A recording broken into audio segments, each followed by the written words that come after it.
Hello, everyone. Heidi here from Rain Country. God is good all the time. Glad to see y'all here. So today, this is probably going to be a pretty quick topic.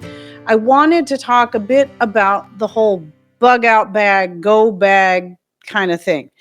I don't typically like to call it go bag or bug out bag. I think it reduces the purpose of it down to an assumption that a lot of people already make about just preparedness in general. So this actually goes hand in hand with the video of how to talk to people, when you're trying to encourage them to prep and they're just, they just want to call you names and be mean and or laugh at you or whatever, or even get angry with you. I think when people can see that there are everyday real life situations that make these things actually rather important and certainly, if nothing else, highly convenient. So our go bag or our bug out bag, so, sometimes referred to as a bob, go simply stands for get out. And this is why I don't always like these terms, because this assumption that it's always all about bugging out. And why would you keep a bag like I didn't bring the big one in. It's in one of the rigs. I didn't feel like going and getting it. But the one that I show in the thumbnail, but I got my purse here. I've got my smaller go bag that looks like this. This is actually more of a sling pack is what it is. Like that.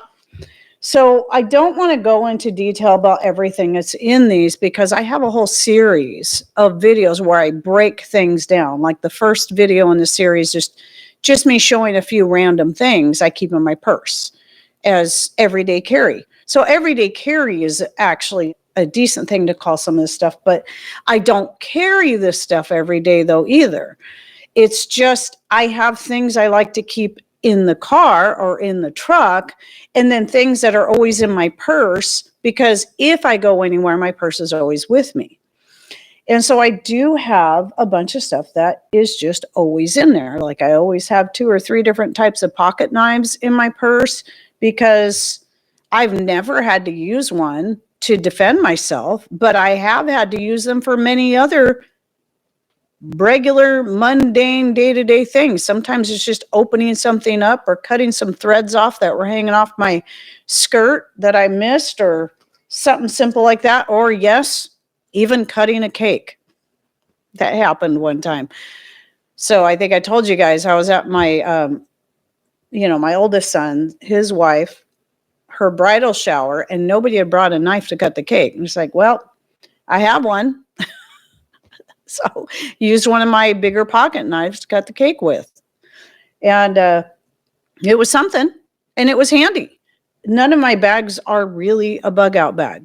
Could we use them as such if we had to? Well, of course, absolutely. But that's not the main reason we keep them and have them on hand. We have them on hand for those unknown things that come up. And it's like today I was just reading for my next preparedness testimonies video. I was reading one lady's story about, or her testimonial, which was really twofold about how being prepared helped them through some difficult times. And both situations involved illness, hospitalization, and surgery. And so that one was her husband, and then later on, herself. And she was really grateful that she was prepared because it got them through those difficult times. And this is what people have to see. And that's why I'm saying this goes hand in hand with the video on, how to talk to your loved ones, friends and family about being prepared. And, too many times, like even in the comments that I've seen so far under that, one lady's like, well, I only prepare for catastrophic events. And it's like, really? That's all you prepare for? Why would you only prepare for a catastrophic event unless that's all you've been taught being prepared is about? Do we honestly think that most of our ancestors and a lot of people that were putting up their canned goods from, the things they put up from their garden, Do we honestly think all those people were doing that because they were so afraid of a catastrophic event? Mostly what people were doing was setting aside cash for emergencies.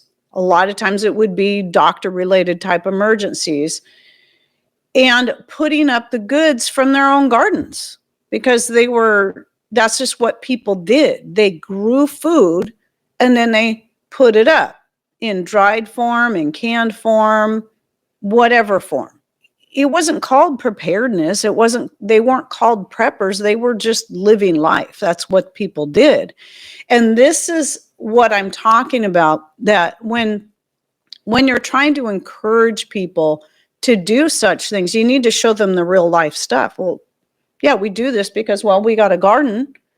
We're not just going to eat the stuff fresh from the garden because we're not going to be eating green beans for breakfast, lunch, and dinner every single day. We'll use some of them fresh and use them in dinner, but we're also going to can a bunch of them up so we have them all year round. Then we don't have to buy green beans through the year either. So not only do we get to enjoy them straight from the garden, we get to enjoy them all year long, and we don't have to go to the store. This is why we grow the stuff, at least for those items. I mean, people still had to go to the store. Not everybody grows sugar. Not everybody grows wheat for making their own flour. Even back then, people still had to buy flour, sugar, and a lot of other things. And people who didn't have dairy animals had to buy butter and milk, just like they do today. So the problem is the focus. So this is why I come back to the whole go bag, bug out bag thing. It's about making sure you have what you need in case a need comes up. So one of the things I've shared before is that I always keep some kind of, whether it be a tie that I'm already wearing in my hair or some kind of cordage in my purse. This is just crocheted micro cord. It's made like parachute cord, but it's micro. It's easier to crochet because it's a micro cord. And as is, this can make a good tie for my hair. It can make a good tie for just about anything, and it's very strong. But if I absolutely had to, I could take this apart and have triple this length in cording for whatever. So one time we'd gone to town, and I had my backpack, like the one you see in the thumbnail, was in the truck.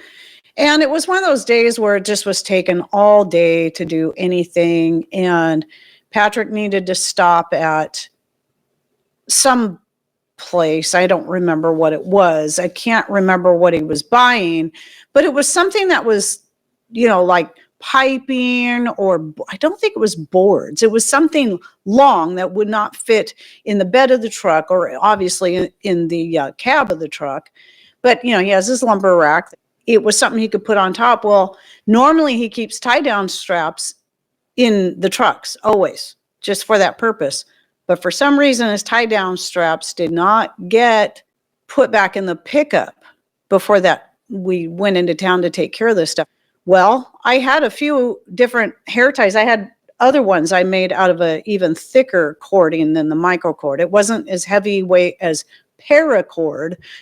This is what I'm talking about here. This is not paracord. It's similar, but it's thicker than the microcord I was showing you. Made a hair tie out of that. And then you've got your regular paracord like this right here. Okay. This is like, I think I macro made this and I had it tied onto something. So this is actually paracord. So this is the kind you'd use for a parachute. And it's going to be the strongest. But anyway, I had a couple of these in my bag. And so that's what we used to tie whatever those things were I don't remember to the lumber rack. So it's the simple things like that that you may not think of. And just like we keep water in the bigger bags that we keep in the rigs, we always keep in stainless steel, not plastic, stainless steel bottles with water in them that I've also added a little bit of the CS, the precious metal infused water to help keep it from spoiling at all. We've never had a problem with that, but We've always got that water in there if we need it, whether we need it to drink. Like maybe we're just on the road and we don't feel like stopping. And it's like, I'm really thirsty. Oh yeah, I got some water in my bag because I forgot to bring other water or something else to drink. Well, I've got that water. Or I can use that water to hydrate one of those little tablets I was talking about in the other video that published on, my last one on 5 more things to consider having on hand. And I keep some of those in my purse, so expandable towels, and they're biodegradable. So, if you have to use them and go to the bathroom with, out on alongside the road, you can not worry about it. It's going to biodegrade. Or you can use it as a washcloth or to clean anything. Well, you got the water. You just need to add a couple drops of water to it and it's going to expand. And now you've got this cloth. Think of it as more than just a bug out bag. That should be, okay, yeah, in case we have to bug out, it's nice to know that we've got this stuff. Well, one of the reasons I brought this up was because somebody made the statement the other day, and she was talking about how it seemed pointless to plan on bugging out because of volcanoes. And it sounded to me that she was saying that like that would be the only reason to bug out, to have to leave your house, is in the event of a volcano. Now, if you are living anywhere close to a super volcano, and yeah, it'd probably be pointless. You're probably not going to make it out of that one. But that doesn't mean you shouldn't be prepared for other types of events. So just like, I've brought this up so many times, but I think it's a great example and makes me glad it happened, that a couple of summers ago when we had a wildfire, which is not normal for our very wet area, outside of this very wet area. Yeah, but not here. And it was, they were already starting to evacuate neighborhoods, and ours would have been, they had put the neighborhood closest to us where my sister-in-law lived on alert to be ready to have to evacuate. And then the one on the farther side had already been evacuated, which is my daughter-in-law's parents lived in that area. So they had to evacuate. So how do you know it's not going to be something as simple as just a wildfire coming through? Are you just going to stay? Are you going to bug in and hope that you make it out alive? So because of that, it was that was one of those wake-up calls. It's like, that's something we never thought of was a wildfire that could totally destroy our home. Now, thankfully, the winds died down, and between the fire department and the other entities that got involved, they managed to put the fire out before more than just one home. Sadly, one home did get destroyed, but at least it was just one and not our whole town. Those are the kind of things people don't think about. So yeah, being prepared to have to vacate your area, you should have a game plan. So the fire thing was like, wow, we hadn't thought of that one. That was one we definitely didn't think of. Because yeah, I'm more of a, depending on the situation, a bug in kind of person. But there may be a situation that it doesn't have to be a worldwide catastrophic event or a statewide. It could be just something that affects your neighborhood or your little town, or even just your home. And there's something I state over and over again, because you never know if something's going to happen that's going to affect only you and your home. So having bug out bags, something ready to go, or boxes, and a plan in place. If you've got farm animals, you might not be able to save them all, but you should be able to at least consider the fact that open up if it's a fire, open everything up and give them a chance to save themselves. Because we wouldn't have been able to pack up all of our chickens with us, but we did start quickly making a plan. Just on the spot plan, but thankfully we have other pieces of property and we have things that and places that we can go. We had friends on on the farther side of town, well, outside of town, they're saying, you can come stay with us if you need to. And it's like, well, that's good to know. And then if it was on the opposite side of town, well, we've got our our mountain property that we could always get to. But we had the box truck, and Patrick brought it over, and we were going to start loading it up with the most important stuff and get out and hope that our house made it.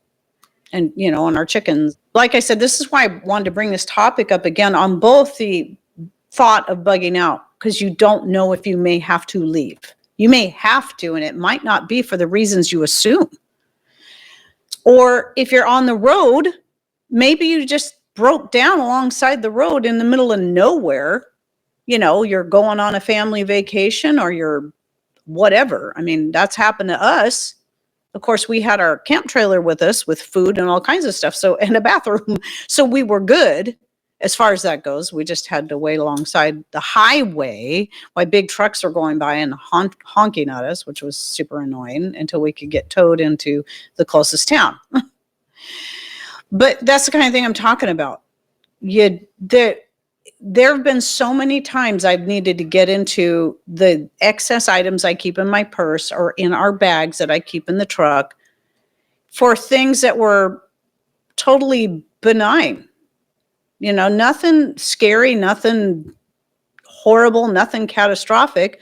Could be something as simple as getting out my little tiny tape measure. I keep one in my purse. I keep one in, I think, each of my bags because, oh, let's stop and buy this, or that's right, we were going to get that, but we need to measure. We need to measure stuff. We need to know what length we need, whatever. I mean, there's been so many times that tape measure has come in handy.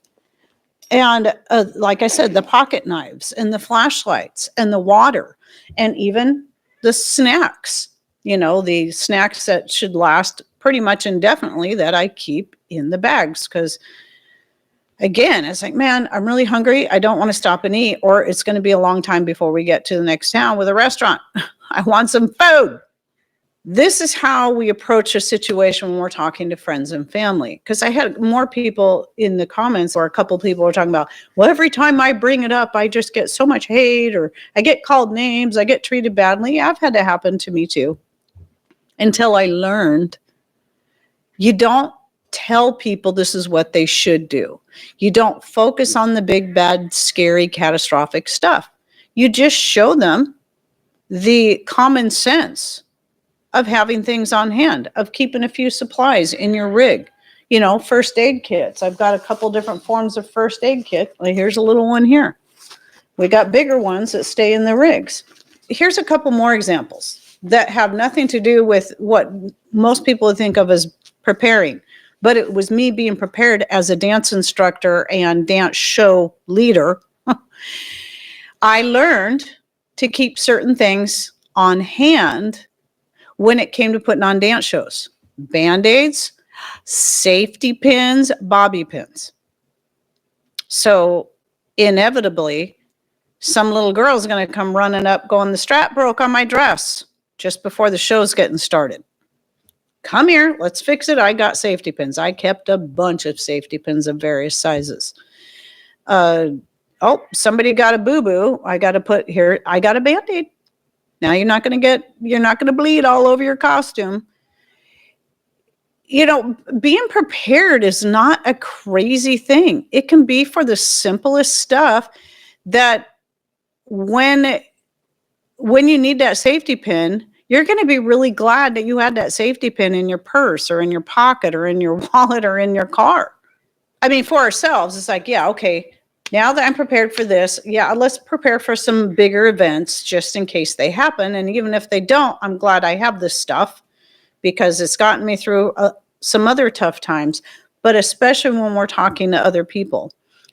What I like to call, like I said earlier, what I like to call my stuff is on-the-go preparedness. You're always on the go. You're driving somewhere. You're going here. You're going there. I take my purse. Tonight, I got to go pick up my Azure Standard order, our second one that's going to be delivered locally. Yay! I'm so glad. Anyway, I save so much on shipping. But I'm going to have my purse with me. What if I get down there and whatever, maybe even somebody needs some help with something. I got a pocket knife. You know, somebody needs to cut something open. I got a pocket knife. When it comes to my on-the-go stuff, my purse items, bag items, everything that we've used for anything has never been for a catastrophic event. It's never been about bugging out. It's just been about, I'm so glad we had this on hand. Yeah, go check out that playlist. And really, that was my topic for today. I hope you guys all have a great rest of your day, a great rest of your week. Thanks for coming in. Take care and God bless. I'll see y'all